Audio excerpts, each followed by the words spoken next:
What is happening, fishers? Dinya from Untraceable Fishing here tonight, once again with Jared from Bullemaya Fishing Tackle. and welcome to Tackle Tuesdays.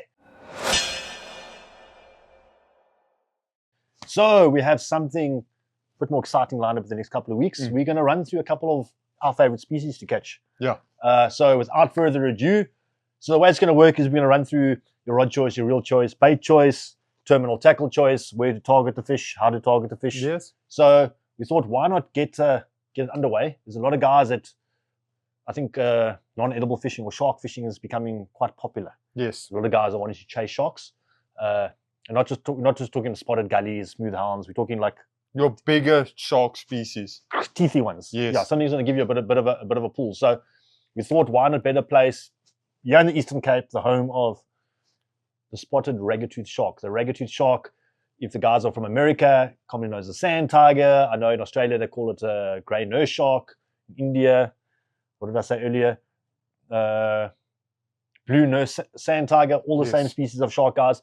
But I think, hands down in South Africa, we definitely get the biggest and the baddest of the lot. Okay, so ragged-toothed shark, guys, size-wise, 3.2 meters. The big females get up to 3.2 meters. They have been recorded between 250 and up to 300 kilos. Yes. Even some of the big pregnant females, so they do get really big.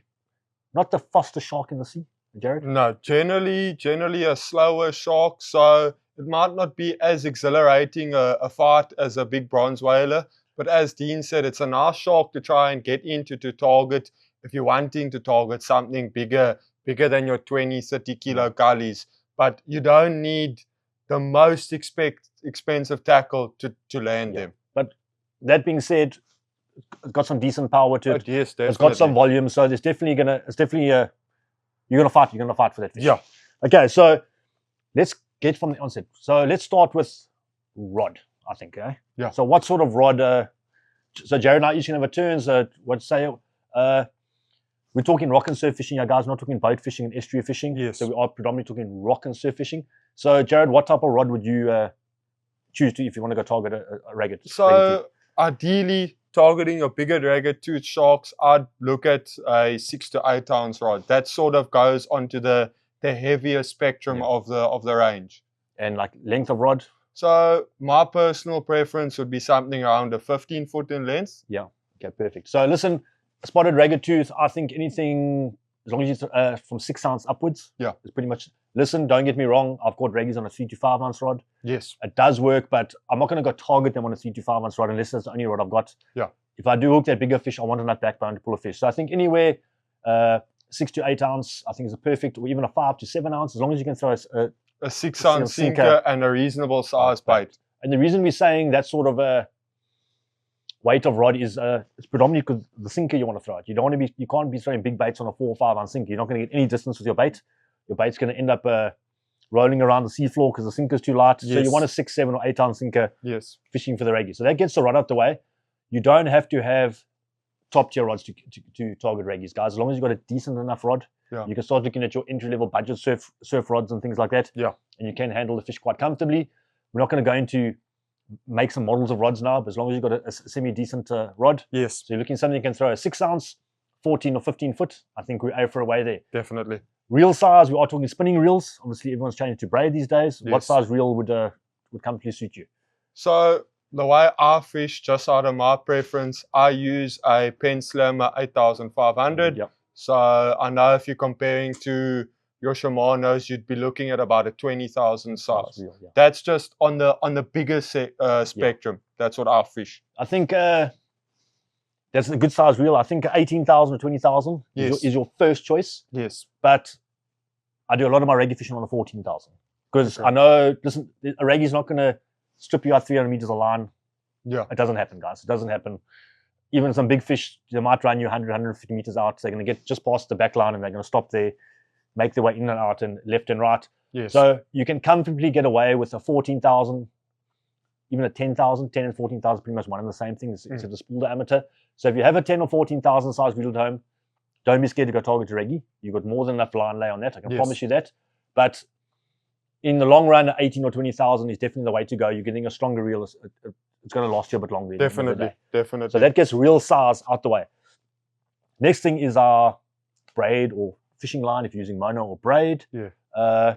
What sort of PE or breaking strain? I know we still use breaking strain in South Africa. Would you suggest for your raggy fishing? So generally, Dean, my preference, you could use anything from a 40 pound right up to, I know some of the guys fish up to 80 pound, 100 pounds. But generally for casting distance, if you're talking about your standard braids, I'd look at about a 50 pound. If you're looking at like your DNA, as Dean said there, you could fish your 40 pound. Quite comfortably, yeah. So I'm pretty much on the money there with you. If I'm fishing for raggies, I fish 40 or 50 pound. Some of my reels I do have 65 pound, just because they're not there for raggies. They're for other sharks, I will fish 65 pound. Yeah. If need be, if I'm fishing in crazy heavy structure with bricks and stuff like that, I might pop up to the 65 pound. Yes. Just because it's on that reel. But I think 40 and 50 pound is where you need to be at.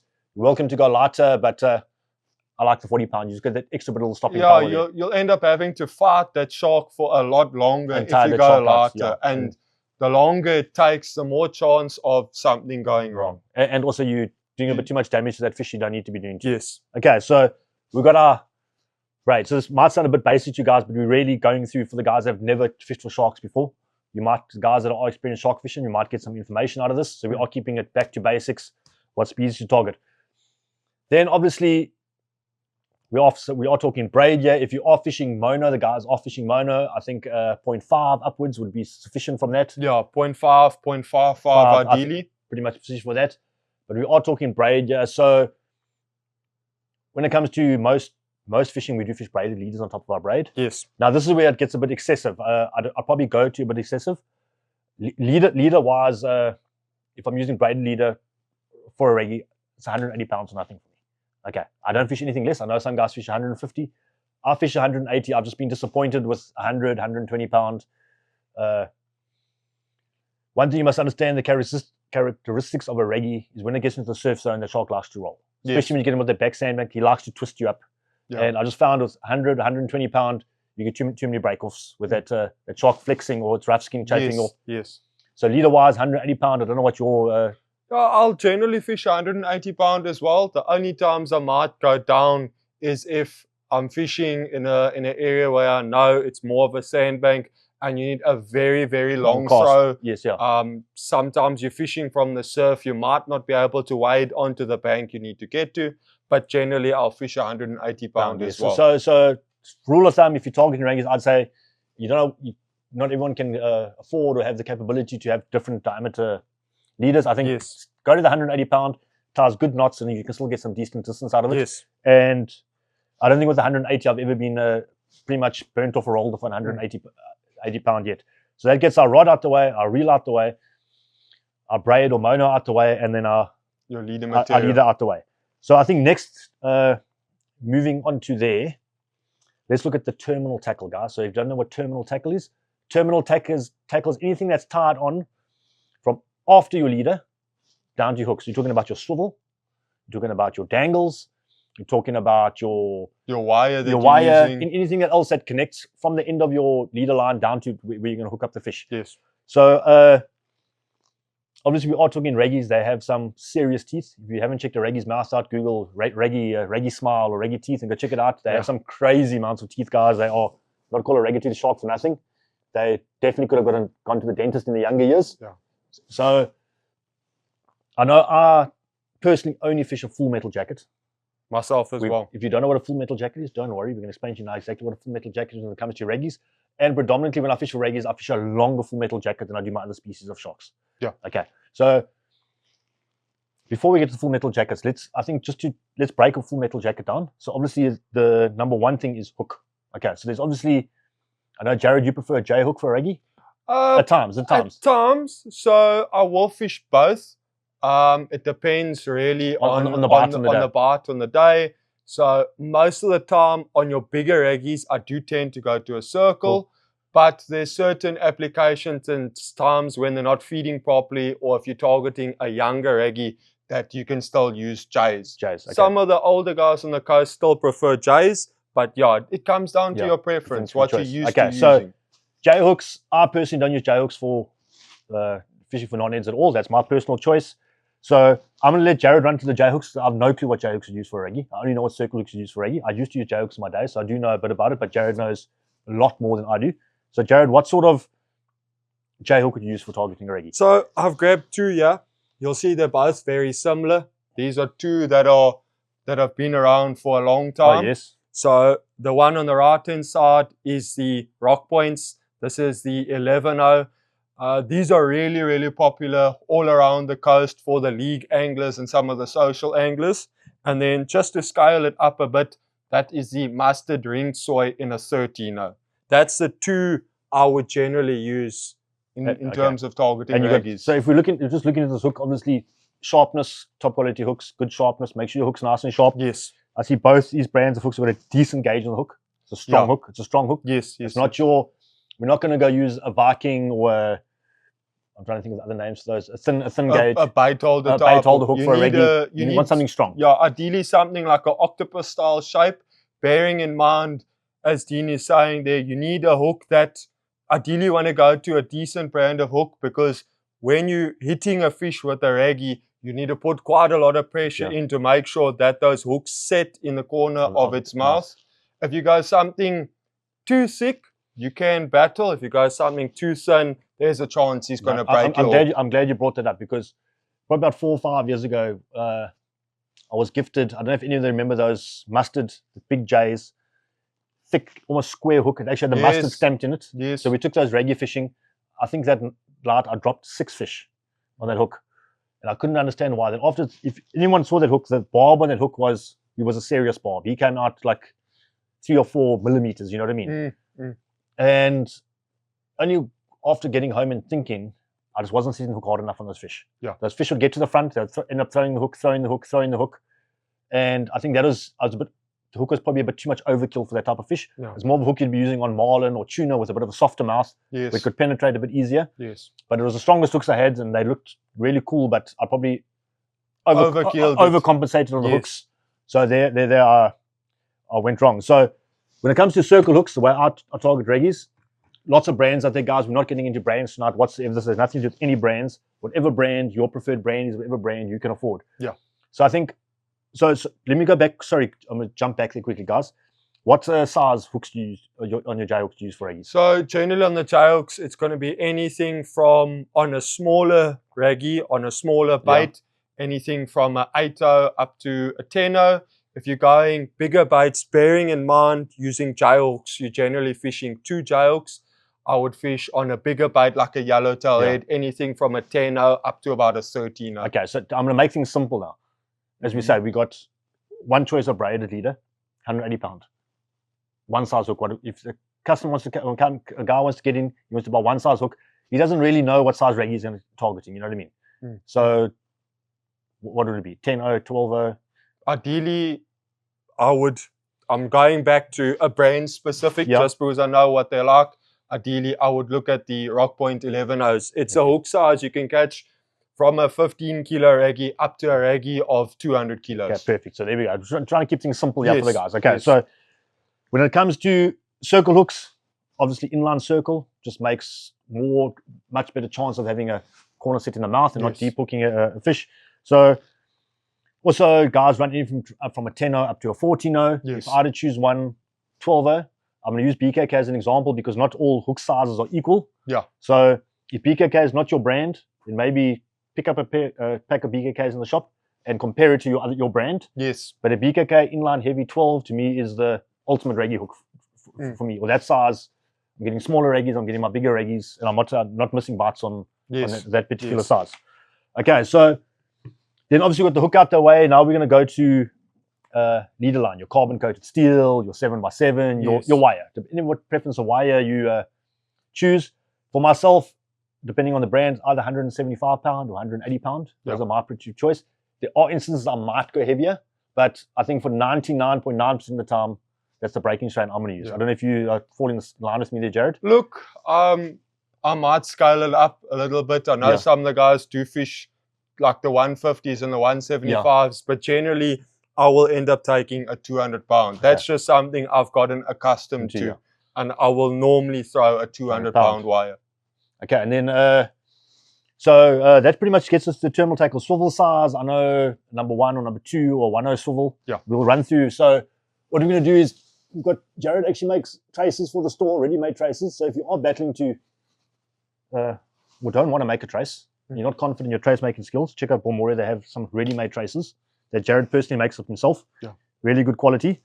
Those of you who don't know what a full metal jacket is, this is what we call a double jade full metal jacket. So you've got your 2 hooks, nicely snelled onto a nice long piece of wire. Thank you, Jared. And then what we have is called a restricted slide or a semi-slide, guys, that your sinker will get attached to with a stopper. So your sinker can pretty much not go past that point. Yeah. Into another piece of wire again, and up to a swivel.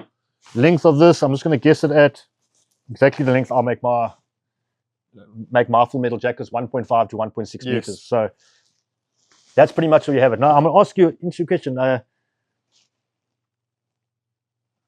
we got the semi-slide there, but now a lot of guys, raggie's not going to eat your bait all the way up there. Why do you need so much wire? Look, the reason why, so in terms of the total length. Yeah, total length. Like, listen, I understand a raggie's going to come, maybe eat your bait, maybe it's a big fish, you might get up to your swivel.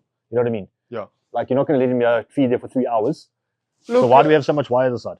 So on the back end, so that depends. As Dean mentioned earlier, I'll go into 2 aspects of it.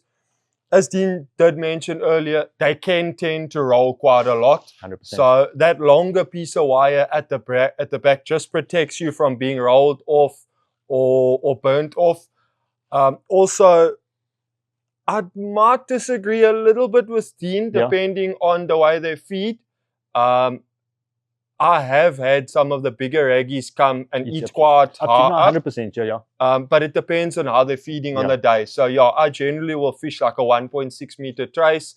There are some times where it bites quite high up. If the guys have seen the videos and are interested to watch the video, have a look on YouTube. They are known to actually be able to fully extend their jaw when they bite they can down. Unlock it. They can unlock the jaw. So I will generally fish a longer trace. It's just, for me, a safety factor. Okay. So reason number 3, we explain to you now. Jared and I know both know this reason. We've got our bait. Jared just put some tension on the end of the hook there. Not too much. Okay, so we've got our bait. Bait's planted there. We have our trace down to our sinker. And we have our wire going up to our main line. Okay, so now we are fishing in current, guys. We are fishing raggies, we are fishing off the surf, off the rocks. That sinker is stationed there. We've got no control with what this bait's doing. This bait is this inverted. Sorry, guys. So Jared's going to hold up tension on the main line. I've got my bait that side. Got my stopper there. We're fishing off the surf. We have no control with this bait's doing. This bait's washing around. Your bait, at the time of the raggie coming, could be sitting right next to your, if you didn't have extended wire, that could be your nylon or your baited leader. Yes. That raggie's going to come. Those of you who have caught raggies before, and those who are going to catch raggies, he's the worst eater in the world. Yeah. He cannot eat, he doesn't just bite some things in half. He goes and chews and nibbles, and he's all over the place. Yeah, you can take a long time to fully commit. So that shark's going to come, but yes, you get a nice hook set. That wire's in its mouth, plop, you've been bitten off. Yeah. You got no. So that's why, another reason we like to use a full metal jacket. Yes. So if the raggie is chewing, you're chewing onto wire, it's not going to bite you through. You've got a much better chance of not being bit off. Okay, so that is your double J, the way Jared fishes. And then very similar, the way I personally fish. Jared's got the good hook size on here too. It's like a 12-0 to me. Same sort of wire, same sort of stopper. Also about 1.5 meters. Yeah. Exactly 1.5 meters. Jared's very accurate with these traces. Down to what we call a limited slide or semi-slide. Okay, so that gets our traces out the way, Jared. Now, let me sort that out. Okay, We'll just put it here for now. Okay, so now how are we going to attach our bait? So there's 2 ways. A lot of the guys in the older days just used to use J-hooks, and they just used to sort of attach your sinker onto your bottom J-hook if you're using bigger baits. Nowadays, over the last, I think, 5 or 10 years, things have changed a bit. Yeah. The guys have gone over to braid. The guys are mainly throwing baits, especially the competitive Yeah. anglers. You're not allowed to slide anymore. So the guys adapted a technique called a dingle dangle. Yeah. So we've got 2 types of dingle dangles here. We've got the one on the right-hand side, which is the full wire dingle dangle. And we've got the one on the left-hand side, which is the wire dangle with the foam. I'm sure Dean can be able to explain the reason behind them. So plain wire dangle, something I'd like to use if I'm throwing a head bait. Yes. It's obviously a lot harder piece of fish like that. I can't really cut that up and pack it onto anything. Yes. So we have something called a dangle puller, which will be put through the head of the fish, down at the back, clipped onto the dangle. The dangle will be pulled back through the fish's head. Yes. And then your circle hook will go through the head through the bottom lip of the fish, through the dangle, and then through the snout of the fish. Yeah. So it's going to stop that bait just sliding off the dangle. Yes. And then if you are fishing just cutlet baits, maybe some fillets or cutlets, we do have the piece of foam because you can't really tie a cutlet or fillet to a wire. It doesn't work. It just slides off. Yeah. So we have the bit of foam. Also creates a bit of flotation in the bait. If you want to get your bait a bit higher. Yes. So that's the type, if you are using more of a softer, fleshy bait, the type of dangle we would use. So we are going to run through the baits just now. This is a quick indication of the dangle. The one thing I do like about using a dangle, where did my trace go? Sorry. Yeah. You just have such a prouder, if that's my bait, for instance now, the hook sitting there, your hook is extremely proud. You haven't got any of your hooks hidden away, especially with a circle hook. Yes. You don't want any of your hook hidden away. You're not going to get that, that's a fish's mouth. The hook's all around the circle hook. No hookup, guys. Yeah. No hookup, no hookup. If the bait's there, there's your hookup. Yeah. Okay, so you want your hook. That's an extremely sharp hook. So you need that hook as proud as possible, possible. So that when he bites, the dangle almost shifts slightly out of the way. He'll actually eat the bait. He'll take the bait completely into his mouth, but because of the way that circle's designed, you're not going to strike like you do a J hook, but when you do set the hook, the bait will almost come back up and the hook should get him in the corner of his mouth. Okay, so sinker size, we did chat about it earlier. 6 ounce upwards is pretty much optimal. Unless you're fishing really flat, calm seas, flat seas, you can scale down to a 4 or 5 ounce. Yes. I'm saying throw a 6 or 7 ounce. Yeah. Okay, so let's just run into a bit of the characteristics of a raggy. He's no stealth fighter. He swims around quite slowly. Yeah. He's sniffing, smelling, pretty much. He's not like a very much of a sati. Not using his eyes too much for feeding. He's using his nose. His senses. He's smelling. He's a lazy fish. He's a lazy hunter, guys. They're not really hunters. They're more scavengers. So it is more of a scavenger. It'll eat a variety of baits. Yeah. Generally in the surf, they'll almost sit just behind the sandbank and they'll slowly patrol looking for whatever they can find. So the reason I'm saying use a 6 or 7 ounce, if there is a bit of wash in the surf, you want your bait to stay in one long space as possible. Yes. That raggy is not going to chase your bait left and right in the surf. I can promise you that. We've had it in the past. A raggy will come up. You'll hit your bait and dislodge your sinker, and your bait moves 2 or 3 meters, and that fish doesn't come back to finish eating that bait. He's not even going to chase it. He's just going to carry on doing what he was doing until he might swim back into it again. Yeah. So nice wire sinker. I always like fishing for raggies. If I'm fishing with the rocks, I might use a nylon sinker. I want that bait to stay in one place as long as possible. Yes. To make it as easy as possible for that raggy to find. He's quite a lazy hunter, so that gets the sinkers out the way.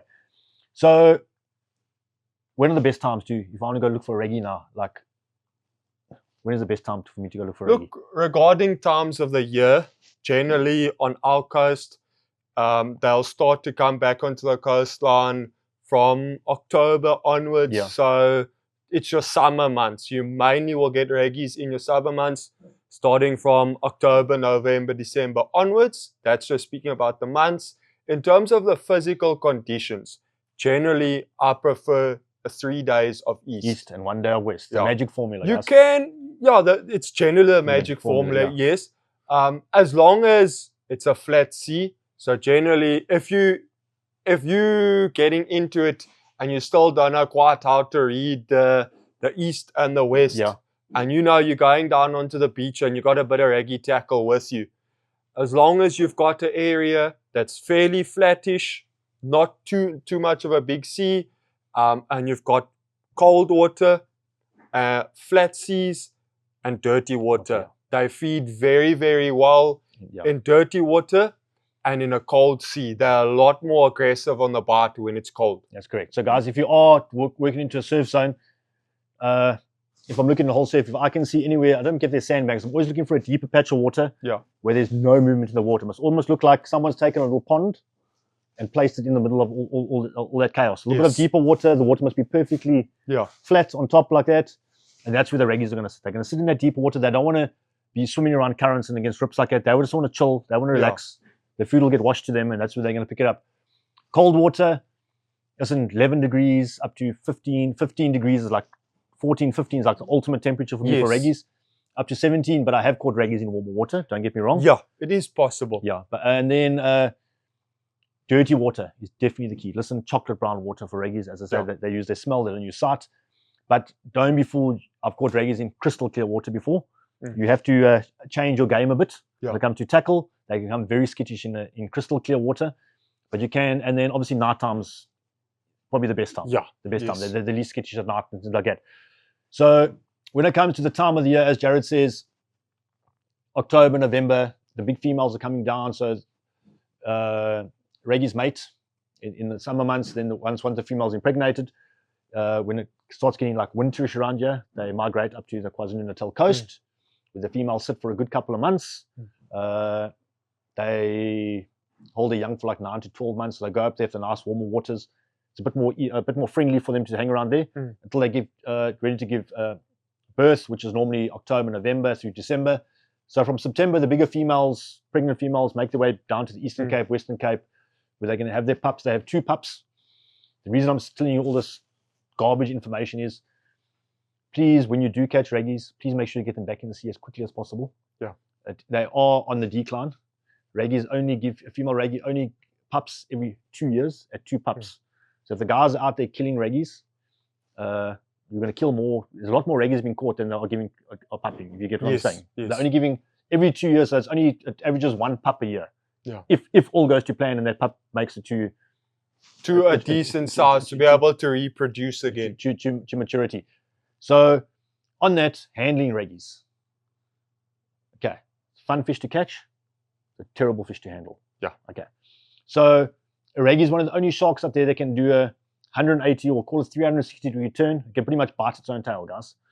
If you are grabbing bronzies and grey sharks and that, you can quite comfortably, once you grab them by the tip of the tail, you're quite safe there. They can't really turn on themselves. Yeah, they'll go more almost up vertical, but they won't be able to turn completely back on themselves. And what's worse, just sorry not to cut Dean off, it's actually a lot more dangerous in most cases in the surf to try and handle the smaller raggies than the bigger raggies. They're cheeky. That 15 to 40 kilo fish can turn back on itself a lot faster because there's a lot less meat on his body to be able to go back. Yeah. So just be careful, extremely careful when handling raggies in the surf. I'd suggest for novices, don't go anything deeper than knee deep. So if you've got some reaction time, you can still get out the way. Some guys do go in a bit deeper, but they've got years of experience.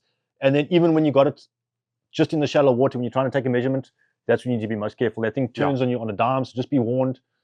Be on your toes when you're handling a raggie, and then make sure if you are targeting them, you're going with an experienced angler that has handled them before. Yes. You don't want accidents to happen. I've thankfully never been bitten. I know some very experienced anglers have been bitten, but I've come close twice. I've been scratched twice. Yeah. And that's more. Myself probably twice as well. That's more than close enough for me. So when it comes to handling them, make sure you've got a good hook puller or a good set of long nose pliers with you to get those hooks out. And I'd say if there's anything deeper, then don't be sticking any fingers or arms in that thing's mouth.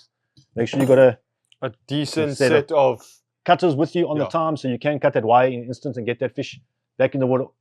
Also, you don't want that fish out the water too long. A minute, 30 seconds, a minute, get your measurements. So make sure you have all the tools with you. A rule we like to do when we go shark fishing, we have a specific bag. All our tools, tape measure, everything gets put into a bag. Yes. As soon as someone goes on with the shark, the angler that's going to assist him grabs a bag and he stands next to him with that bag, and then they fight that fish together. Yes. That shark's pulled out, hooks out, done, photos taken, fish is put back in the water. As quick as possible. As quickly as possible. So I think that takes care of almost everything, Jared, but the most vital thing, I think the thing you're going to get about 1,000 different answers for. What bait? So that is a tough one. We've actually taken a Africooler out here just to show two of the baits that you can use if you are wanting to target a raggy, but you don't have the opportunity to go and get your very, very natural baits. So let's talk store-bought baits first. Okay. So store-bought baits, it will be yellowtail and mackerel. Those are the two baits that you can legally buy in stores. Okay. So and then obviously bonnies in the summer months come around a bit. Yes. Yeah. So bonnie is also a very nice bait to have when it is available. Unfortunately, you don't always get them. Yeah. But generally, most of your fishing tackle shops should have yellowtail and mackerel. Okay, so yellowtail and mackerel. So raggies pretty much eat a lot of things. They eat smaller sharks, they eat rays, they eat sand sharks, but their favorite thing is nice oily flesh. Yeah. Yellowtail being oily flesh, mackerel being oily flesh, store-bought oily flesh. So we've got the Africooler here. There's some Africoolers. While we're on the Africooler thing, fantastic choice for edible fishing, non-edible fishing things. Yeah. Some of your other coolers are a bit small, especially to get your bigger baits in. And a lot of your bigger baits. A lot of your bigger baits. Something nice. Check out the 27-litre Africoolers. I'll show you why. Check out this. Not that big. You can actually fit onto. We actually put this on the back of the H-frame sometimes. It's a bit bulkier than a normal thing, but you can get a decent sized yellowtail or maybe 10 inside there. So that's a perfect, nice, beautiful yellowtail. I'll probably get about three baits out of that. I know some people might only get one bait out of that, but anyway, nice yellowtail and mackerel. Perfect size bait for the raggies. You don't have to go excessively big for raggy baits. I'll probably go a bit too big sometimes, but you just let them eat a bit longer. Yeah. So those are your two best store-bought baits. I prefer non-store-bought baits for raggies actually, but I don't always say we're not always lucky enough to have them. So my favorite bait for raggy is a fresh mullet. Yeah. Okay. So I think fresh mullet turned inside out, especially when you get this big mullet like that. Yes. I'll pretty much head hook him.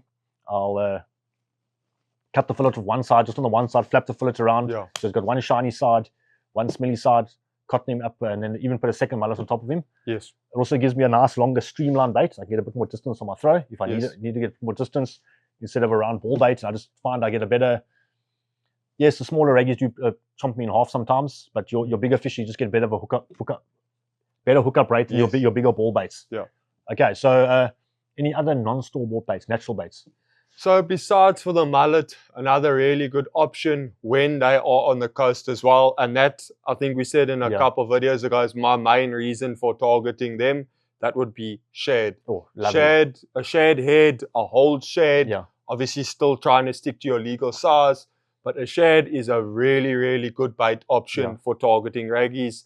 It's got a lot of smell in it, and the benefit about using a shad actually is that even if it might look like it's a bit older, it could be in your deep freeze for a month, 2 months. It's got a lot of blood, a lot of oil, a lot of smell. So as natural baits, mullet and shad are my two go-to. Yeah.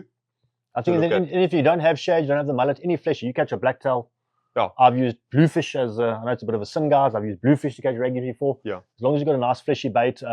I know some guys use squid and octopus and stuff like that, but I prefer the oily baits. I just get a bit of a better bite on the oily baits. Yes. And then I think that pretty much runs through everything like that. One thing I'm going to suggest, just a little, let's call it tip of the day. A lot of guys when they're fishing for non-eds and edibles, your sinker snoot will be quite light. So the guys will fish maybe a 0.45, a 0.5, or 0.6 sinker snoot. If I'm fishing for raggies, I go right up to a 0.8 or 1 mil even, just for my sinker. Guys think, geez, I'm not worried about snapping my sinker off. It's more the case of him biting your sinker. As we explained earlier, raggies chew all over the place. I've had it happen how many times? You get the bite. We'll explain the bite to you now just before we close off. And then all of a sudden, everything is loose. You reel in, your sinker line looks like it's gone through a cheese grater. Yeah. And your sinker's gone, your bait's washed away from the raggie. That bite's done. You're not getting that bite back again, guys. Yeah. So just a quick one. We're going to run through raggies. Normally don't just hit you flat.